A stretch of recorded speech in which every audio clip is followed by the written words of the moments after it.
கர்த்தருடைய பரிசுத்தமுள்ள அடிமை தேவன் கடந்த 9 மாதங்கள் பாதுகாத்து இந்த 10ஆம் பிரவேச இறக்கம் மாறாட்டினார். தேவன் அறிவித்த ஒரு வார்த்தை வாசித்து கடந்து சொல்ல வெளிப்படுத்தின விசேஷம் 21ஆம் அதிகாரம் 3லிருந்து 5 வரைக்கும் வாசிப்போம். மேலும் பரலோகத்திலிருந்து உண்டான ஒரு பெரு சத்தத்தை கேட்டேன். அது இதோ மனுஷரிடத்தில் தேவனுடைய வாசஸ்தலம் இருக்கிறது. அவர்களிடத்தில் அவர் வாசமாய் இருப்பார். அவர்களும் அவருடைய ஜனங்களாய் இருப்பார்கள். அவர் தாமே அவர்களே கூட இருந்து அவருடைய தேவனாய் இருப்பார்.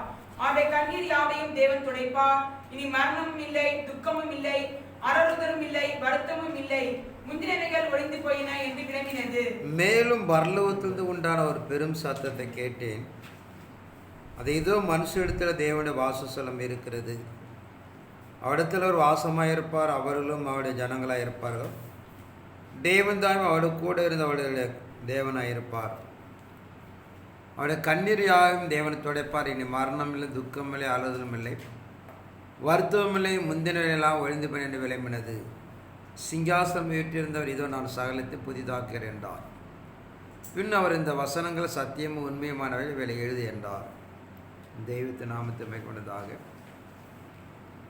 யோவான் 10 காணப்படும் போது கர்த்தர் அறிவிக்கிற வார்த்தையின் பிரகாரம் பொது இந்த வார்த்தை இறை சமூகத்துக்குள்ளாக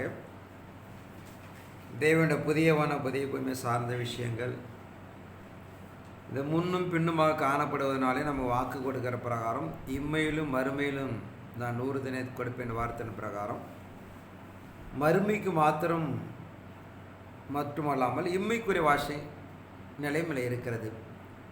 அதன் அடிப்படைக்குள்ளாக நம்ம சொல்லப்படுகிற பூலோகத்தில் வாழ்கிற வாழ்க்கையில்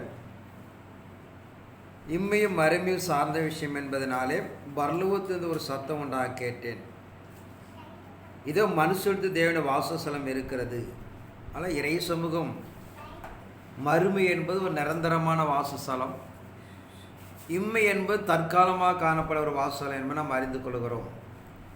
அல்ல இம்மைக்குரிய வாழ்க்கை என்பது இறைமார்க்கு நம் நடைமுறைப்படுத்துகிற பிரகாரம் தேவனுடைய வாசஸ்தலம் இம்மைக்குரிய வாழ்க்கை எப்போ நடைமுறைப்படுத்துன்னு பார்த்தீங்கன்னா 1 மணி நேரமாகிய முதல் 3 ஆண்டு காலத்தில் தேவனுடைய வாசஸ்தலம் நம்மிடத்தில் இருப்பதாக இறைமார்க்கம் சொல்கிறது.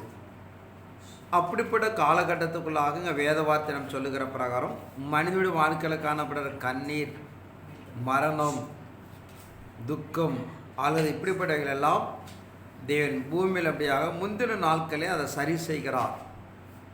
பிந்தின காலம் என்பது ஒரு நிரந்தரமான நாம் முடிவினை பார்க்கிறோம். முந்தின காலத்து சொல்லப்படுகிற 1 மணி நேரமாகிய 3 ஆண்டு காலத்துக்குள்ளாக தெய்வ சன்னிதானம் நமக்கு பல இடங்களில் சொல்லியிருக்கிற பிரகாரம் ஒரு பெரிய மகிழ்வை நம்ம நடைமுறைப்படுத்துகிறோம் என்பதை நம்ம அறிந்து கொள்கிறோம். அதனால் இறை சமூகம் நம்ம சொல்லப்படுகிற தேவன வாசஸ்தலம் நம்மோடு காணப்படும் என்று சொல்லுகிறது.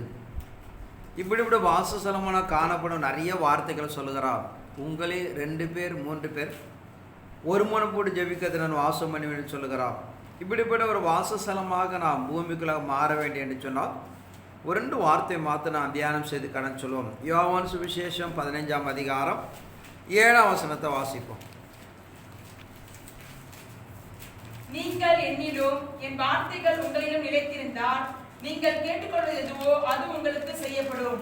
இங்கே அருமரட்சகர இயேசு கிறிஸ்து நமக்கு அறிவிக்கிற பிரகாரம் நீங்கள் என்னிலும் என் வார்த்தை உங்கள் நிலைத்திருந்தால் நீங்கள் கேட்டுக்கொள்வது ஏதோ அது உங்களுக்கு செய்யப்படும். ஒரு கடினமான காலமாக காணப்பட்டாலும் மனிதன் தேவனை சந்திக்க முடியாமல் சூழ்நிலை இருந்தாலும் அவருடைய அணுகிற கிருபை நமக்கு உண்டாகிறது. எதை அடிப்படையில் சொல்கிறான்னு பார்த்தீங்கன்னா நீங்கள் என்னிலும் என் வார்த்தை உங்கள் நிலைத்திருந்தால் நீங்கள் கேட்டுக்கொள்வது எதுவோ அது உங்களுக்கு செய்யப்படும். அதெல்லாம் நான் இறை சமூகம் சொல்லப்படுகிற பல இடங்களில் சொல்லுற உங்கள் 2 பேர் கூடி வாசமுனம் நான் இருக்கிறேன். இந்த மலையை பார்த்து பெயர்ந்து சமூகத்தை விழியண்டா விழியம் என்று சொல்கிறார் இருப்பார். நிறைய சம்பவம் சொல்லுகிறார். இதோ மரித்தேன் சதாக்களை கூட உயிரோடு இருக்கிறேன்னு சொல்லுகிறார். நம்மோடு கூட இருக்கிற அந்த சம்பவம் எல்லாம் எதை சார்ந்து சொல்லுகிறான்னு பார்த்தீங்கன்னா உயிர்த்தெழுந்த பிறகு நம்மோடு கூட இருக்கிறார் என்று அந்த சம்பவம் எல்லாம் எதை அடிப்படைக்குள்ளாக இங்கே சொல்லுற ஒரே ஒரு வார்த்தை அடிப்படை தான். நீங்கள் என்னிலும் என் வார்த்தை உங்கள் நிலைத்திருந்தால் நீங்கள் கேட்டுக்கொள்வது அது உங்களுக்கு செய்யப்படும். அதனால் இறைமார்க்கம் சொல்லப்போ நிறைய வாக்குத்தத்தம் நம்மோட தேவன் இருக்கிறன்னு சொல்ல வாக்குத்தத்தின் அடிப்படை இதான். அது 15:1 வாசிப்போம்.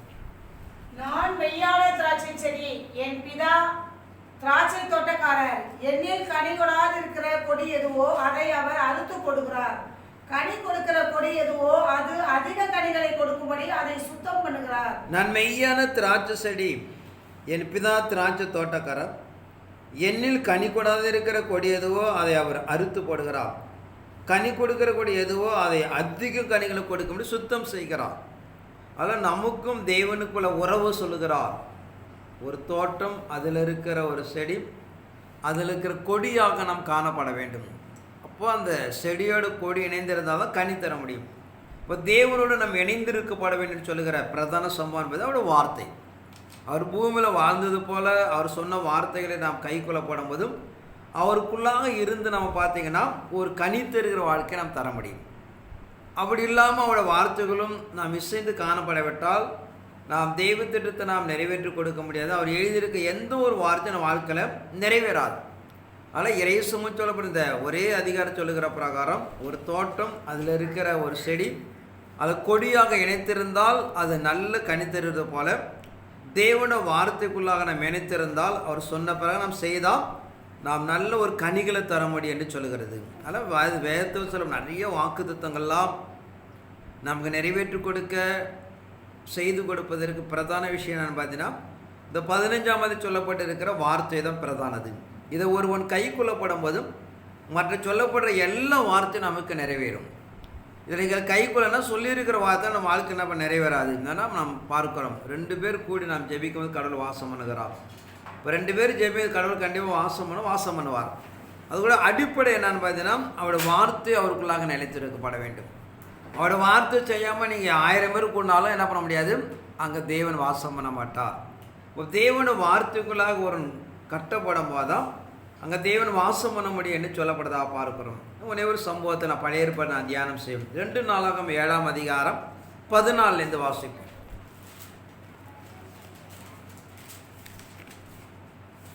என் நாமம் தரிக்கப்பட்ட என் ஜனங்கள் தங்களை தாழ்த்தி ஜெபம் பண்ணி என் முகத்தை தேடி தங்கள் பொல்லாத வழிகளை விட்டு திரும்பினால் அப்பொழுது பரலோகத்தில் இருக்கிற நான் கேட்டு அவர்கள் பாவத்தை மன்னித்து அவர்கள் தேசத்துக்கு சேமத்தை கொடுப்பேன். இந்த ஸ்தலத்திலே செய்யப்படும் ஜெபத்திற்கு என் கண்கள் திறந்தவைகளும் என் செவிகள் கவனிக்கிறதுமாய் இருக்கும். பழைய ஏற்பாடு காலத்தில் நாம் சொல்லுகிற பிரகாரம் தேவன் எங்கே வாசம் பார்த்தீங்கன்னா ஆலயத்தில். இப்போ பழைய ஏற்பாடு காலத்தில் எங்கே நீங்கள் பார்க்கணும்னா ஆலயத்தில் தான் பார்க்க முடியும். இப்போ ஆலயத்து குறித்து அவர் சொல்லுகிற என்னன்னு பார்த்தீங்கன்னா என் நாமம் தரிக்கப்பட்ட என் ஜனங்கள் தங்களை தாழ்த்தி ஜெபம் பண்ணி என் முகத்தை தேடி தங்களை பொல்லாத வழியை விட்டு திரும்பினால் அப்போது பரலோகத்திற்கு நான் கேட்டு அவருடைய பாவத்தை மன்னித்து அவருக்கு சேமத்தை கொடுப்பேன். பரலோகத்தில் இருக்க விஷயம் என்னன்னு பார்த்தீங்கன்னா நம்ம தேவசம் நீங்கள் போய் செபித்தீங்கன்னா உங்களை வேண்டுதலை கேட்டு நன்மை செய்ய வேண்டும் சொல்லுகிறார். ஆனால் புதிய ஏற்பாடு காலத்தில் அப்படியே இல்லை. நீங்கள் புதிய ஏற்பாடுன்னு சொல்கிற விஷயம் தேவனை பிரதிட்சமாக நீங்கள் வெளிப்படுத்தலாம். இதுதான் பழைய ஏற்பாடு புதிய ஏற்பாடு. புதிய ஏற்பாடு இயேசுக்கு எப்படி ஒரு பரிசுத்தராக காணப்பட்டாரோ, எப்படி ஒரு உண்மை உள்ளவராக காணப்பட்டாரோ, ஒரு நீதி அப்படியே நாம் காண்பிக்க முடியும் ஒரு சொந்த சரீரத்தில். ஆனால் பழைய ஏற்பாடு காலத்தில் அப்படியே இல்லை. நம்முடைய பாவங்களை அறிக்கை செய்து நம்ம தாழ்த்தி வெறுமையாக்கி நீங்கள் விண்ணப்பிக்கும் போது உங்கள் ஜபத்தை கேட்டு ஒரு நன்மை செய்வார். இதுதான் பழைய ஏற்பாடுகள் புதிய ஏற்பாடு வித்தியாசம். ஆனால் புதிய ஏற்பாடுகள் அப்படியே இல்லை. தேவனுடைய சாயலாக நீங்கள் மாறணும். தேவனுடைய சாயலாக மாறப்படும் போதும் கடவுள் நேருக்கு நேரம் ஒரு மனிதர் இடைப்படுகிறார். இதுதான் புதிய ஏற்பாடும் பழைய ஏற்பாடும். பழைய ஏற்பாடு உங்களுக்கு விண்ணப்பத்துக்கு நன்மை செய்வார். ஆனால் புதிய ஏற்பாடுகள் அப்படி அல்ல. நாம் தேவ சாயலாக மாறப்படும் போதும் அவர் வார்த்தையின் வாழ்க்கை நிலைத்திருக்கப்படும் போதும் உங்களோட நேருக்கு நேரம் இடைப்படுகிற ஒரு வசத காலம். அதை நாம் நிறைய பார்க்குறோம். ஸ்தேவானுடைய வாழ்க்கையில் பார்க்குறோம், இயேசு கிறிஸ்துடைய வாழ்க்கையில் பார்க்குறோம். அவருடைய சத்தத்தை கேட்கிறார்கள். ஆனால் நீங்கள் பழைய ஏற்பாடு தான் அப்படி கிடையாது. ஒரு 2 இடத்துல ஆதானோட வாழ்க்கையிலையும் ஆபிரக வாழ்க்கை மோசோட வாழ்க்கையில் பார்க்குறோம். ஒரே ஒரு முறை தான். ஆனால் மோசோடு நிறைய இடைப்பட்டார். ஏன்னு பார்த்தீங்கன்னா வனாந்தரத்தில் இஸ்ரவேலை வழிநடத்துவதற்காக கூட இருந்தால் நடத்த முடியும் என்பதற்காக கூட இருந்து நடத்துகிறார். ஆனால் புதிய ஏற்பாடு காலத்தில் அப்படி அல்ல. அன்று ஒரே ஒரு பிரதான ஆசாரியன் மோசை மாத்திரம் தெரிந்து கொண்டார். இஸ்ரவேலுடைய நாமங்கள் விளங்க செய்யப்பட வேண்டும் என்பது ஆபிரகாம் இடைப்பட்டார் என்று பார்க்கிறோம். ஆனால் புதிய ஏற்பாடு அப்படி யார் வேணாலும் அதை அடையலாம். இதுதான் பழைய ஏற்பாடுகள் புதிய வித்தியாசங்கள். சாதாரண ஒரு மனிதனு கூட தெய்வ சமூகத்தை நீங்கள் தன்னை இணைத்து கொள்ளப்படும் போதும் அவர் வார்த்தை ஒரு மனிதன் நிலைத்திருக்கும் சாதாரண மனிதனும் கடவுள் சத்தத்தை கேட்கலாம். ஆனால் பழைய ஏற்பாடு அப்படி கேட்க முடியாது. பிரதான ஆசாரியனாகிய மோசே, அதற்கு உடன் பங்காளியாக இருந்த ஆரோன், இவர்கள் தான் அந்த சத்தத்தை கேட்டாங்க. பாக்கி யாரும் கேட்க முடியாது. ஆனால் புதிய ஏற்பாடு அப்படியே ஒரு சாதாரண மனிதனாக இருந்தாலும் தேவனுடைய சத்தத்தை கேட்கலாம். இப்படிப்பட்ட நிலைகளை நாம் பார்க்குறோம். அடுத்தபடி இறைமாருக்கு நாம் சொல்லப்படுகிற மரணம் ஜெயமாக விழுங்கப்படுகிறது. 1 கொரிந்தியர் 15ஆம் அதிகாரம் 51 வாசிப்போம். இதோ ஒரு ரகசியத்தை உங்களுக்கு அறிவிக்கிறேன். நாம் எல்லாரும் நித்திரை அடைவதில்லை. ஆகிலும் கடைசி காலம் துணிக்கப்படும் போது ஒரு நிமிஷத்திலே ஒரு இமைப்பொழுதிலே நாம் எல்லாரும் மறுரூபமாக்கப்படுவோம். எக்காலம் துணிக்கும், அப்பொழுது மரித்தோர் அழிவில்லாதவர்களாய் எழுந்திருப்பார்கள். நாமும் மறுரூபமாக்கப்படுவோம். அழிவுள்ளதாகிய இது அழியாமையும் சாவுக்கேதுமாகிய இது சாவாமையும் தடுத்துக் கொள்ள பவுல் கொரிந்தியர் சபைக்கு எழுதுகிற பிரகாரம் ஒரு ரகசியத்தை உங்களுக்கு அறிவிக்கிறேன். நம்ம எல்லாரும் நித்திரை அடைவதில்லை. கடைசி காலம் துணிக்கும் போது ஒரு நிமிஷத்தில் ஒரு இமைப்பு நம்ம எல்லாம் மறுவாக்கப்படுவோம். அழிவுள்ளதாகி இது அழியாமையும் சாவுக்கிறதான சாவாமையும் நாம் தரித்து கொள்ள முடியும். ஆனால் பழைய ஏற்பாடு காலத்தில் நீங்கள் பார்த்து இப்படி நிலைகளே இல்லை. ஒரு சான்றுக்காக இப்படி ஒரு நிலை பின்னாட்கள் இருக்கு என்பதற்காக ஏனோக்கும் எலியாவும் எடுத்துக்கொள்ளப்பட்டார். அந்த காரணமே கடைசி காலத்தில் நமக்கு இப்படி ஒரு மனிதனுக்கு ஒரு நிலை வைத்திருக்கா என்பது அறிந்து கொள்வதற்காக தான். ஒரு ஏன்னா 2-3 சாட்சிகளினாலே ஒரு காரியத்தை நாம் நிறைவேறப்படுத்துகிறோம். அதில் 3ஆவதாக இயேசு கிறிஸ்து வருகிறார். அவர் மரித்து தான் மரணத்தில் ஜெயம் கொள்கிறார். இப்போ கடைசி காலத்தில் அடைய போகிற ஒரு பெரிய சம்பவத்தை இறைமார்க்கு நடைமுறைப்படுத்துகிற சம்பவமே இந்த 3 சாட்சிகள். அதில் ஒவ்வொன்றும் சாட்சியாக காணப்படுது. இப்போ இயேசு கிறிஸ்து அந்த நிலையை அடைவார் என்பதற்காக லாசரை எழுப்பு தருகிறார். கானான் இப்படி நிறைய ஒரு சில மனிதர்களை அவர் உயிரை எழுப்பு கொடுக்கிறார். இது எல்லாமே எதற்குன்னு பார்த்தீங்கன்னா பின்பு அடைய போகிறதுக்கு ஒரு அத்தாட்சி. ஏன்னா நம்ம எல்லாரும் ஆதாரம் கேட்போம். வேதத்தில் என்ன எழுதியிருக்கிறது, அப்படி முன் காலங்கள் இப்படி அடைந்திருக்கா என்பதை எழுப்பு நாம் கேட்பதற்காக ஒரு உதாரணமாக எழுதப்பட கடைசி காலம் என்பது அப்படியல்ல, ஒரு பெரிய கூட்டம். அந்த கூட்டமே இதை அடைய போகிறார் என்பதனாலே இதை சொல்கிறார். சங்கீதம் 68ஆம் அதிகாரம் 20ஆம் வசனத்தோடு வாசிப்போம். சங்கீதம் 68:20.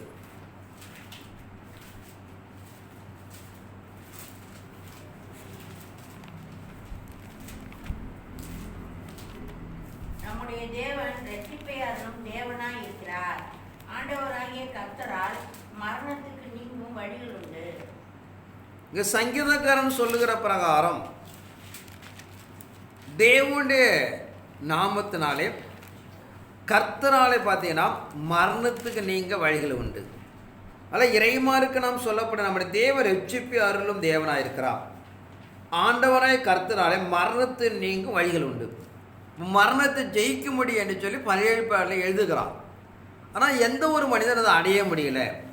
ஆனால் இறை சமூகம் நடைமுறைப்படுத்துகிற அது கடைசி காலத்துக்கு நமக்கு நிறைய இருக்குது வேதத்தில். ஆனால் இறைமாருக்கு நாம் சொல்லப்படுற மரணத்தை நாம் ஜெயிக்க முடியும், மரணத்திலிருந்து விடுதலையாக்க முடியும் என்று சொல்லப்படுறதா பார்க்கிறோம். யோவான் சுவிசேஷம் 11ஆம் அதிகாரம் 1 வாசிப்போம்.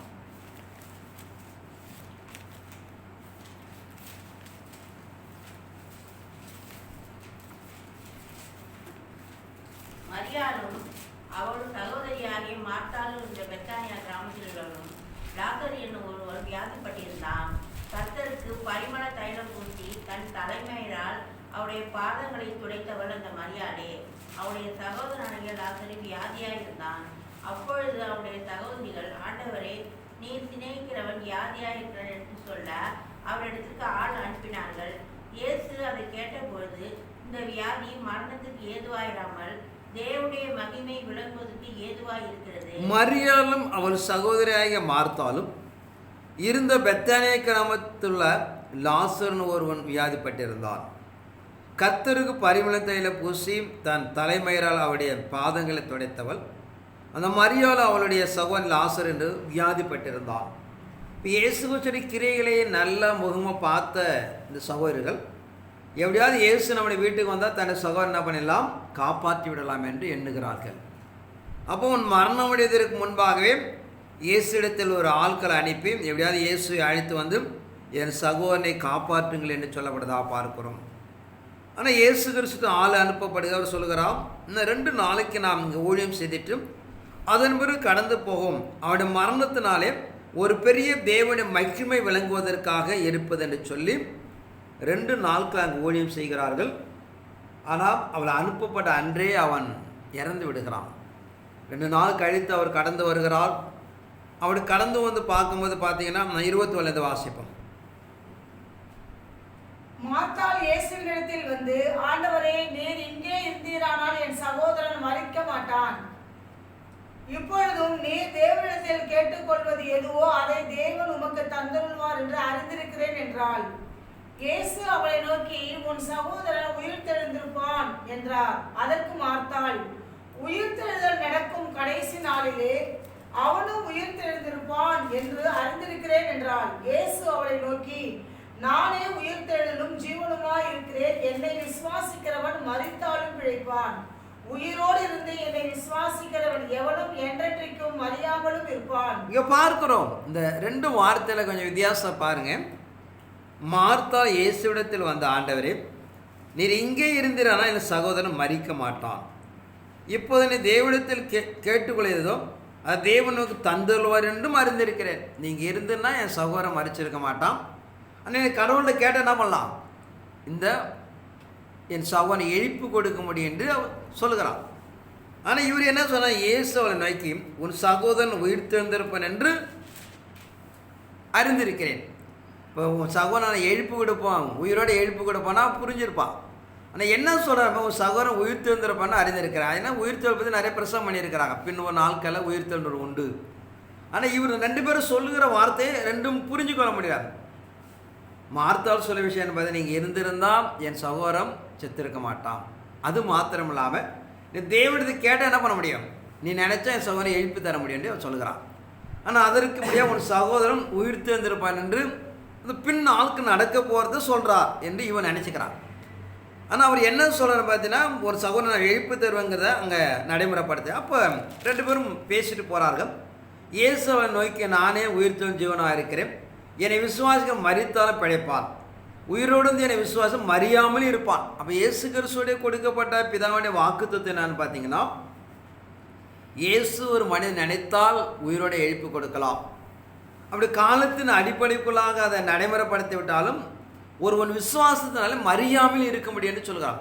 ஒரு 2 நிலைகளாக அவர் கொடுக்கப்பட்டிருக்கிறது. அதனால் இறை சமூக நடைமுறை தொடர்ந்து போகிறார்கள். கல்லறைக்கு போயின்னு சொல்கிறார்கள். அப்போ கேட்கிறாப்புல, என் சகோதரன் செத்து 4 நாள் ஆயிடுச்சு, நாருமே என்று சொல்லி அங்கே கடந்து போகிறார்கள். லாசரை எழுப்பி கொடுக்குறேன். இதெல்லாம் ஒரு பக்கம் உயிரோடு எழுப்பி கொடுத்தாலும் இயேசு கிறிஸ்து மரணத்துக்கு ஒரு முன்மாதிரி. ஏன்னா அவர் 3ஆம் நாள் உயிரடைய வேண்டும். ஏன்னா அந்த வார்த்தையை யாரும் நம்ப மாட்டினாங்க. எப்படி மறித்து 3 நாள் போய் உயிரடைவன்கிற அவர் வாழ்க்கையில் முன்னாடியே செய்து காமிக்கிறான். ஆனால் இறைமார்க்க நடைமுறைப்பட ஒவ்வொரு வார்த்தை நீங்கள் பார்த்தீங்கன்னா பின்பு நடைமுறைப்படுற சம்பவத்தை முன்பு செய்கிற விஷயம்தான் தெய்வ திட்டம். அதான் நம்ம பார்க்குற எலியா ஏனுக்கிற பார்த்து பின்பு கடைசி காலத்தை நடைமுறைப்படுத்துகிற ஒரு சம்பவத்தை அவங்கள ஒரு முன்மாதிரி. ஆனால் இறை சமூகத்தில் எல்லாமே நம்ம பார்த்தோம், ஏதோ நம்ம இறை தத்துவம் சொல்ல முடியாது, புதுசாக செய்வதெல்லாம் அல்ல. ஏற்கனவே பின்னாட்களில் என்ன ஒரு காரியம் செய்திருந்தாலும் அதற்கு ஒரு முன்மாதிரி இருக்கு, நடைமுறைப்படுத்தப்பட்டிருக்கும். ஆனால் இறை சமூகம் நாம் எதிர்பார்க்கிற வண்ணமாக ஒரு சகலத்தை புதிதாக்குறார். மரணம், துக்கம், வருத்தம் எல்லாம் புதிதாக்க எப்படி ஆக்க போகிறார், எப்படி நடைமுறைப்படுத்த போகிறார் என்பதால் இறை சமூகம் நம்ம நடைமுறைப்படுத்துகிறது. ஏசாயா தீர்க்கதரிசி 2ஆம் அதிகாரம் 1 வாசிப்போம். ஏசாயா 2ஆம் அதிகாரம் 1.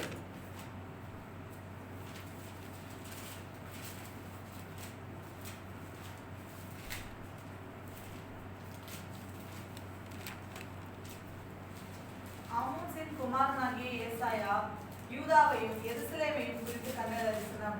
கடைசி நாட்களில் கர்த்தருடைய ஆலயமாகிய பர்வதம் பர்வதங்களின் கொடுமுடியில் ஸ்தாபிக்கப்பட்டு மலைகளுக்கு மேலாய் உயர்த்தப்படும்.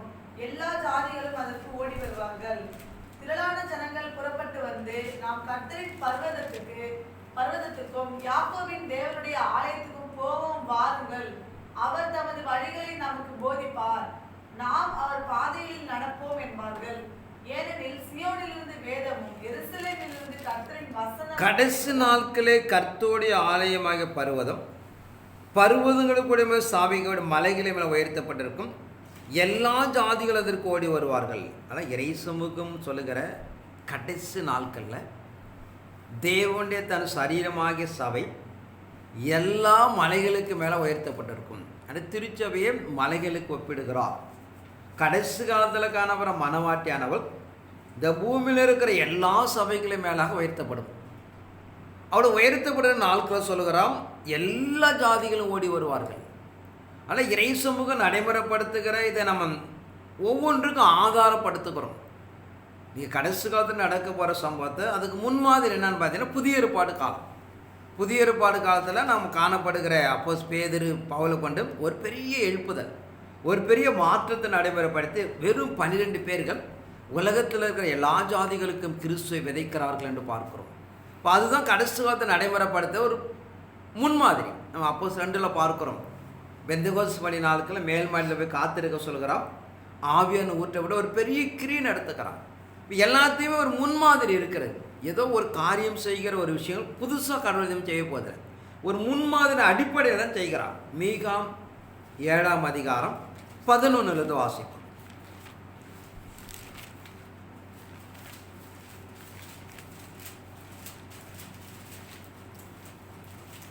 உன் மதில்களை எடுப்பிக்கும் நாள் வருகிறது. அந்நாளில் பிரமாணம் வெகுதூரம் பரவி போ. அந்நாளிலே அசிரியா முதல் எகிப்தின் பட்டணங்கள் வரைக்கும், எகிப்து முதல் நதி வரைக்கும், ஒரு சமுத்திரம் முதல் மறு சமுத்திரம் வரைக்கும், ஒரு பர்வதம் முதல் மறு பர்வதம் வரைக்கும் உள்ள ஜனங்கள் உன்னிடத்தில் வருவார்கள். ஆனாலும் தன் குடிகளின் நிமித்தம் அவர்கள் கிரியையினுடைய பலன்களின் நிமித்தமும் தேசம் பாழாயிருக்கும்.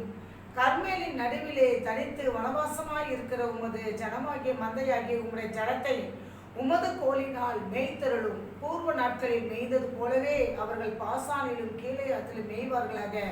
நீ எகிப்து தேசத்திலிருந்து புறப்பட்ட நாளில் நடந்தது போலவே உன்னை அதிசயங்களை காணப்படுவேன். உன் மந்திரிகளை எடுப்பிக்க நாள் வருகிறது. அதனால பிரமாணம் வெகு தூரம் பரவி போகும். அதனால் அசிரியாமல் எகிப்து பட்டணம் வரைக்கும், எகிப்து முதல் நதி வரைக்கும், ஒரு சமுத்திரத்தின் மறு சமுத்திரம் வரைக்கும் உன்னை தேடி வருவார்கள். கடைசி காலத்தில் காணப்படுற மனவாட்டியானவள் நம்ம ஏசியாவில் பார்த்த பிரகாரம் மீகாவில் 4ஆம் அதிகாரம் சொல்லுகிறார். அப்படி சொல்லப்படுற ஒரு சம்பவம் என்னன்னு பார்த்தீங்கன்னா, அதுக்கு சுட்டி காமிக்கார ஒரு முன்மாதிரி நீ எகிப்து தேசத்தில் நடந்தது போலே உன் அதிசயங்களை காண பண்ணுவேன். எந்த ஒரு காரியமும் நடைமுறைப்படுத்துகிற விஷயங்களை ஒரு முன் சான்று நடைமுறைப்படுத்துகிறார். ஏதோ புதுசாக செய்வது, ஏன்னா நம்ம எவ்வளோதான் செஞ்சால் விட நம்ப மாட்டோம். அது அடிப்படைக்குள்ளாக தான் கடவுள் ஒரு முன்மாதிரியை வைக்கிறார். நீ புதிய ஏற்பாடு கால ஊழியத்தை நடைமுறைப்படுத்துகிறார், எகிப்தில் நடந்ததை நடைமுறைப்படுத்துகிறார். இப்படிப்பட்ட தேவன் செய்கிற ஒவ்வொரு காரியங்களும் ஒரு முன்மாதிரி வைக்கிறார் என்று பார்க்கிறோம். கடைசி கதை நம்ம மறுமடை பல விஷயங்களை ஏனோக்கு எலியா முன்மாதிரி வைக்கிறான், கிறிஸ்துவை முன்மாதிரி வைக்கிறான். அதனால் எந்த ஒரு காரியம் வைத்தாலும் வேதத்தின் அடிப்படைக்குள்ளே தான் இருக்கும். வேதத்தின் அடிப்படை இல்லாமல் நடக்கவே நடக்காது. அதனால் கிறிஸ்துவ மண்டலமாகி இவர்கள் புரிந்து கொள்ளப்பட வேண்டும். இயேசு கிறிஸ்து மணவாளனா வருகிறார். யார் இந்த மணவாட்டி? அது குறித்து வேதம் என்ன எழுதியிருக்கு நீங்கள் அறிந்தாதான் தன் மணவாட்டிகளை போய் இணைந்து கொள்ளலாம். இல்லைன்னு பார்த்தீங்கன்னா அவர் எதிர்பார்க்கத்தை இழந்து போய்விடுவார்கள். ஆனால் எல்லா காரியங்களும் கர்த்தர் ஒரு முன்மாதிரி வைத்திருக்கிறார்.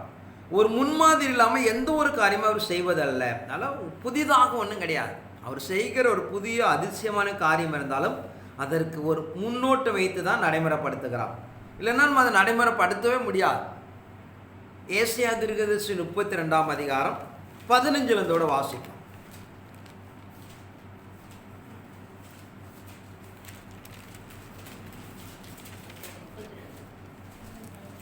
உன்னதத்திலிருந்து நம்மேல் ஆவி ஊற்றப்படும் மட்டும் அப்படியே இருக்கும். அப்பொழுது வனாந்தரம் செழிப்பான வயல்வெளியாகும். செழிப்பான வயல்வெளி காடாக எண்ணப்படும். வனாந்தரத்திலே நியாயம் வாசமாயிருக்கும். செழிப்பான வயல்வெளியிலே நீதி தங்கி தரிக்கும். நீதியின் கிரியை சமாதானமும் நீதியின் பலன் என்றும் உள்ள அமெரிக்கையும் சுகமுமாம். என் ஜனம் சமாதான தாபரங்களிலும் நிலையான வாசஸ்தலங்களிலும் அமைதியாய் தங்கும் இடங்களிலும் குடியிருக்கும். ஆனாலும் காடு அழிய கல்மழை பெய்யும். அந்த நகர மகா தாழ்வாய் தாழ்ந்து போம். உன்னதத்திலிருந்து நம்ம மேல் ஆவி ஊற்றப்படும் மட்டும் அப்படியே இருக்கும். அப்போது வனாந்தரம் செழிப்பான வயல்வெளியாகும். செழிப்பான வயலில் காடாக எண்ணப்படும். இந்த வசனம்லாம் இன்னும் நடைமுறைப்படுத்தவே இல்லை. உன்னதத்திலிருந்து ஆவி ஊற்றப்படும் போது ஒரு பக்கம் புதிய ஏற்பாடுகள் ஊற்றினாலும் சொல்லுகிற வசனத்துக்கு பின்பதனை இருக்காது. வனாந்தர செழிப்பான வயல்வெளியாகும். செழிப்பான வயல்வெளியாக காடாக எண்ணப்படும் சொல்கிறார். எந்த அளவுக்கு மனிதன் ஒரு உயர்ந்த நிலையில் இருந்தாலும் அவன் தரைமட்டமாக்கப்பட வேண்டும். எந்த மனிதன் ஒரு தரைமட்டமாக இருந்தாலும் அவன் உயர்த்தப்பட வேண்டும்னு சொல்கிறார். அப்படிலாம் ஒன்றும் நடக்கலை. அப்போஸ் பேதர்கள் கிரியை செய்தனால அவங்கள ஒரு உயர்ந்த நிலையில் போகவே இல்லை.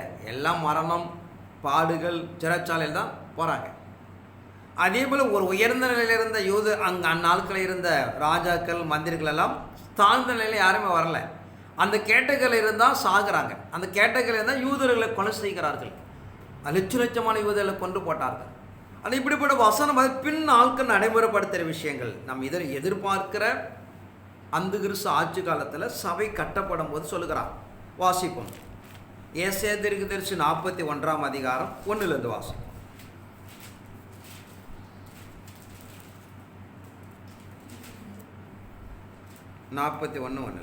தீவுகளே, எனக்கு முன்பாக மௌனமாயிருங்கள். ஜனங்கள் தங்கள் பலனை புதிதாக்கிக் கொண்டு சமீபித்து வந்து பின்பு பேச கடவர்கள். நாம் ஒருமிக்க நியாயாசனத்துக்கு முன்பாக சேருவோம்.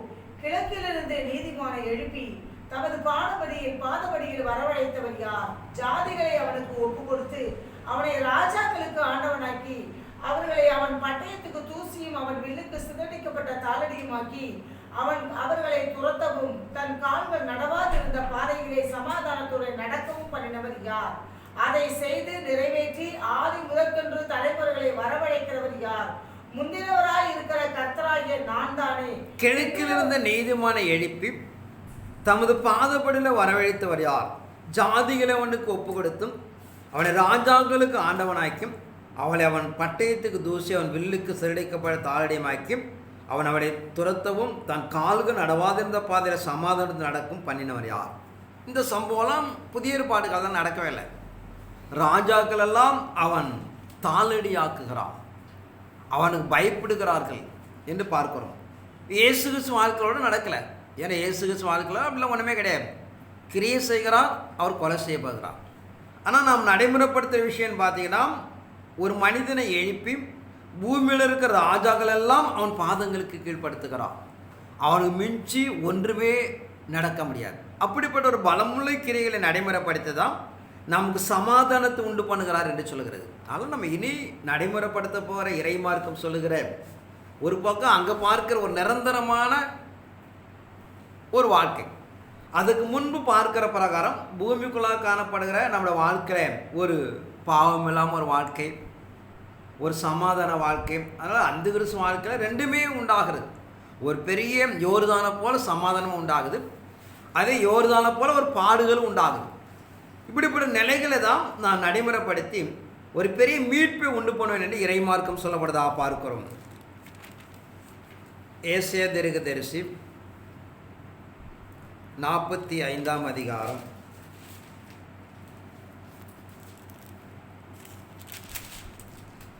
13 வாசிப்போம். நான் நீதியின்படி அவனை எழுப்பினேன், அவன் வழிகளை எல்லாம் செவ்விப்படுத்துவேன்.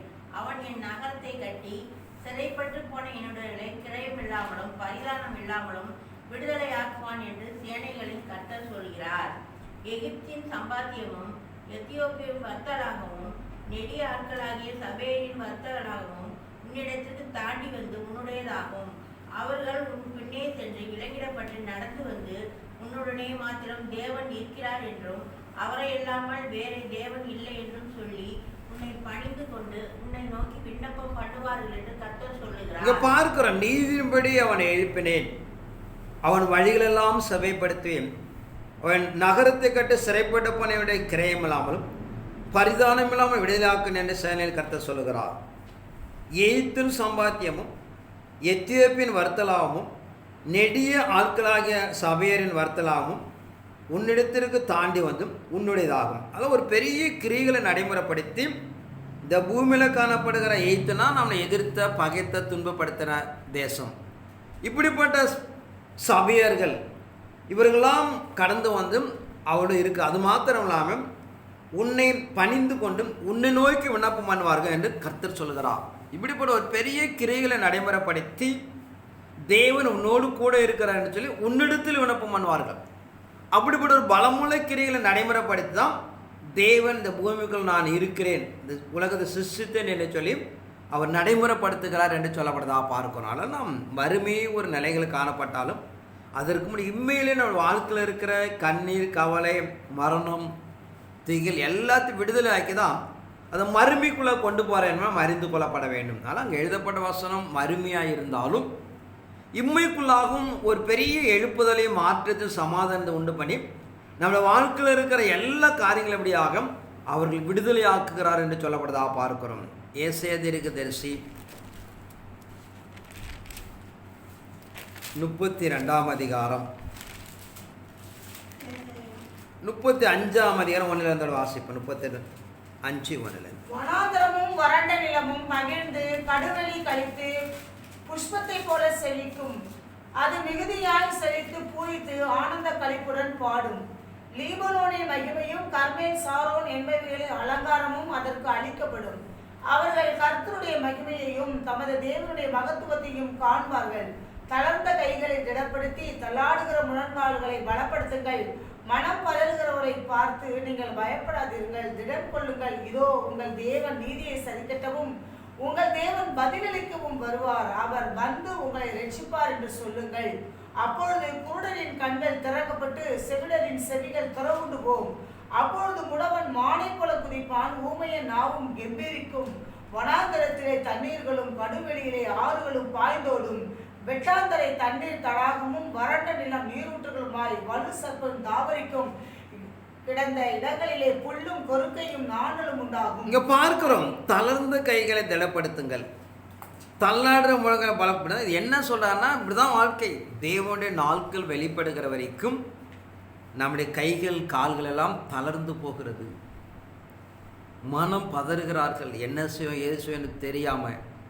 இப்படிப்பட்ட நிலைகளை காணப்பட பார்த்து நீங்கள் பயப்படாதீர்கள், திடன் கொள்ளுங்கள். இது உங்கள் தேவன் நீதியை சரி கட்டுவார். அதாவது வாழ்க்கையில் தேவ திட்டங்கள் வெளிப்படுவதற்கு முன்பாக தேவ ஜனங்கள் பதறுகிறார்கள், தள்ளாடுகிறார்கள், நிற்க முடியலை, என்ன செய்வதென்று தெரியாமல் அவருடைய வாழ்க்கையை தடுமாறுகிறார்கள். அவங்களை பார்த்து சொல்கிறார், நீங்கள் திடன் கொள்ளுங்க, உங்கள் தேவன் என்ன பண்ணுவார், நீதி நிச்சயமாக சரிகட்டியே தீர்வார். இப்படிப்பட்ட நிலைகளை நடைமுறைப்படுத்தி அப்போ முடவன் மாலை போல குதிப்பான், ஊமையின் நாவும் கெம்பீருக்கும். வனாந்தரத்தில் தண்ணீர்களும் கடுவெளி ஆறுகளும் பாய்ந்தோடும். வெட்டாந்தரை தண்ணீர் தடமாகும், வறண்ட நில நீரூற்றுகளாகும், வலு செருப்பங்கள். இப்படி எல்லா நிலைகளும் ஒரு பெரிய மாற்றத்தை உண்டு பண்ணுகிறார். அதான் நம்ம யோவேல் சொல்லுகிற பிறகு உலகம் உண்டான முதல். யோவேல் 2ஆம் அதிகாரம் 1 வாசிப்போம்.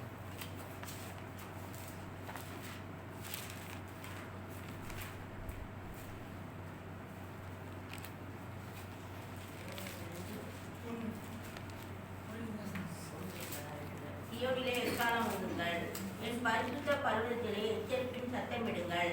தேசத்தின் குடிகள் எல்லாம் தத்தளிக்க கடவர்கள். ஏனெனில் கர்த்தருடைய நாள் வருகிறது, அது சமீபமாய் இருக்கிறது. அது இருளும் அந்தகாரமான நாள், அது மப்பும் அந்தாரமான நாள். விடியற்கால வெளுப்பு பர்வதத்தின் மேல் பறந்தது போல ஏராளமான பலத்த ஒரு ஜாதி தீவிரமாக வந்து பரவும். அப்படிப்பட்டது முன் ஒரு காலத்திலும் உண்டானதும் இல்லை, இனி தலைமுறை தலைமுறையாக வரும் வருஷங்களிலும் உண்டாவதும் இல்லை. அவைகளுக்கு முன்னாக அக்கினி பட்சிக்கும், அவைகளுக்கு பின்னாக ஜுவாலை எரிக்கும். அவைகளுக்கு முன்னாக தேசன் ஏதன் தோட்டத்தை போலவும் அவைகளுக்கு பின்னாக பாழான வனாந்தரத்தை போலவும் இருக்கும். அவைகளுக்கு ஒன்றும் தப்பி போவதில்லை. அவைகளின் சாயல் குதிரைகளின் பார்க்கிற ஒரு பலத்த ஜாதி புறப்படுகிறது. ஒரு கடினமான காலம் என்று சொல்லுகிறார். இனி தலைமுறை தலைமுறையாக வருவதும் இல்லை. அவைகளுக்கு முன்னாக அக்கினி பட்சிக்கும், அவைகளுக்கு பின்னாக ஜுவாலை எரிக்கும். அவைகளுக்கு முன்னாக தேசம் ஏதோன்னு தோட்டத்தை போல, அவைகளுக்கு பின்னாக பாடான வனாந்தரத்தை போல இருக்கும். அதனால் நாம் நடைமுறைப்படுத்த போகிற அந்த காலம் என்பது இதற்கு முன்பு அப்படி ஒரு காலமும் நடந்ததல்ல, இனி நடக்க போதும் அல்ல. அதான் நம்ம எதிர்பார்க்கிற தெய்வ சன்னிதானம் என்பது ஒரு பலமுள்ள காலத்தை நாம் நோக்கி ஓடிக்கொண்டிருக்கிறோம். தளர்ந்த கைகளை திடப்படுத்துங்கள், தள்ளாடு மனங்களை பலப்படுத்துங்க. இது உங்கள் கர்த்தர் வந்து நீதியை சரி கட்டுவார் என்று சொல்கிறது. அதனால் அக்கிரம செய்கிற அநியாயம் செய்கிறன் எல்லாம் தேவன் ஒரு முடிவை கட்டுக்கிறார். அந்த முடிவு என்பது தோங்குறது முடி அடி போயிட்டே இருக்கு, பையாக போயிட்டே இருக்கு. தேவ ஜனங்கள் ஒரு பெரிய சமாதான ஆட்கள். என் வீட்டிலே நீதியை துவங்குகிறார். ஆனால் இறைமார்க்கு நடைமுறைப்படுத்துகிற பிரகாரம் தன் சொந்த வீட்டில் ஒரு பெரிய நியாய தீர்ப்பை துவங்குகிறார். தேவ ஜனங்கள் ஒருவர் சமாதானத்தை துவங்குகிறார். ஒரு முதல் நிலை. அடுத்த நிலை பார்க்கிறோம். அந்த வருஷம் பின் 3 ஆண்டு, அதை விட கொடூரமாக இருக்கும். நாம் வெளிப்படுத்த 14 சொல்லுகிற ஒரு கடினமான ஒரு காலம். அடுத்தது போகிறோம், ஒரு பெரிய நியாய தீர்ப்பில் கொண்டு போகிறார். அடுத்தது போகிறோம், ஒரு நிரந்தர நியாய தீர்ப்பு கொண்டு போகிறார். ஆனால் இறைமார்க்கும் தேவனுடைய நாட்கள் துவங்க ஆரம்பிச்சிச்சுன்னா அதுலேருந்து ஒரு பக்கம் தொடர்ந்து தன் ஜனங்களுக்கு சமாதானத்தை துவங்குகிறார். பாவிகளுக்கு விட தொடர்ந்து ஒரு நியாய தீர்ப்பை துவங்க ஆரம்பிக்கிறார். ஆனால் அந்திகிறிஸ்து நாளுக்கு என்னைக்கு துவங்க போகிறதோ அன்னிலிருந்து 2 பிரிக்கிறார். தன் சொந்த ஜனத்துக்கு ஒரு சமாதானத்தை துவங்க ஆரம்பிக்கிறார். 1, 2, 3 அப்படியே போயிட்டு இருக்கிறார். பூமியில் நாம் கட்டப்பட்ட எல்லா நிலையிலிருந்து ஒரு விடுதலையாக்கப்படுகிறோம். பின்னர் இருக்கிற 3 ஆண்டுகளில் ஒரு பெரிய திருவனம் விருந்து மத்தியவனத்தை நடத்துகிறார். 3வது பூமியில் வந்து ராஜாக்கள் ஆசாரிந்த பூமி ஆட்சி பண்ண போகிறார்கள். அடுத்தபடி அந்த ஒரு புதிய நிரந்தரமான குடியேற்றப்படுகிறார் என்று பார்க்கிறோம். அதான் தேவனுடைய நாட்கள் துவங்க ஆரம்பிச்சுன்னா தன் சொந்த ஜனத்துக்கு அப்படியாக ஒன்று அப்படியே நன்மை போய்கிட்டே இருக்கிறது. அதே பாவிகளுக்கு பார்த்தீங்கன்னா 1 தீமையில் நடைமுறைப்படுத்திகிட்டே இருக்கிறார். அதில் இறைமாருக்கு நாம் எதிர்பார்க்கிற அந்த சம்பவத்தை தான் அவர் சொல்லுகிறார். இது தேவனுடைய சத்தியமாக இருக்கிறது எழுது என்று சொல்லி மனிதனுக்கு தேவனுடைய வாசஸ்தலம் துவங்குகிறார். இதே கூட காண முடியாமல் கண்டிராமல் காண தேவன் மனிதனிடத்தில் வாசம் பண்ண விரும்புகிறார். ஏன்னா நம்ம நிறைய பார்க்கிறோம். வெளிப்படுத்த 3:20 இதை வாசம் பண்ணி தட்டுக்கிறேன். உன்னதப்பட்ட 5 பார்க்கிறோம், இதோ நான் பனியிலும் வெயிலும் உனக்கு காத்திருக்கிறேன் என்று சொல்லி. அல்ல அவர் துவங்க ஆரம்பிச்சதுலேருந்து தேவன் பிரத்யட்சமாக மனிதனை அவர் சந்திக்க ஆசைப்படுகிறார். நேருக்கு நேரம் நடைமுறைப்படுத்துகிறார். வெளியே 8 பார்க்கிறோம், என்னை ஆராதிக்கிற நிறுத்துங்க, பூமியில் போய் தன் ஜனங்களை காப்பாற்றுங்க, பரலோகத்தில் 1/2 மணி நேரம் அமைதல் உண்டாயிற்று என்று பார்க்கிறோம். இறைமார்க்கு நம்ம எதிர்பார்க்கிற தேவனுடைய நாட்கள் துவங்க ஆரம்பிச்சிட்டாவே பூமிக்குள்ள தன் சொந்த ஜனத்துக்கு ஒரு பெரிய சமாதானம். இது வரைக்கும் பூமியில் அடையாததும் அடைய முடியாதமாக காணப்படுற எல்லாத்துக்கும் ஒரு பெரிய விடுதலை. அப்போ நம்ம அதை அலையிடவே முடியாது. இயேசு கிறிஸ்துடைய நாட்களை விட, அப்போஸ்தலருடைய நாட்களை விட, எகிப்தில் இஸ்ரவேலை மீட்டுக்கொண்ட நாட்களை விட ஒரு பெரிய பலமுள்ள ஒரு கிரியை. அப்படி நடைமுறை பார்த்தா சொந்த ஜனங்களுக்கு தான் ஒரு பெரிய வாசலாக தேவன் விளங்க செய்ய போகிறான். ஆனால் சீக்கிரமாக நாட்கள் வெளிப்பட இருப்பதனால அதை அறிந்து தான் சாத்தான் பார்க்குறான். நம்மளை நைய படைத்து நாம் நிற்க முடியாமல் தடுமாற செய்கிறான். நாம் தேவன் என்று சொல்ல தகுதி இல்லாமல் கொண்டு போகிறான். ஆனால் தேவன் சீக்கிரமாக தன் நீதியை சரிகிட்டுவார் என்பதனாலே நாம் தைரியமாக எதிர்கொண்டு கர்த்தர் நிச்சயமாகவே அவர் நீதி செய்வார். அவர் வார்த்தை ஒருபோது அழிந்து போகாது என்பதனால நாம் தைரியமாக எதிர்கொண்டு கடந்து போக கர்த்தர் உங்களை அழைக்கிறார். இந்த வார்த்தை ஆசீர்வதிப்பாராக.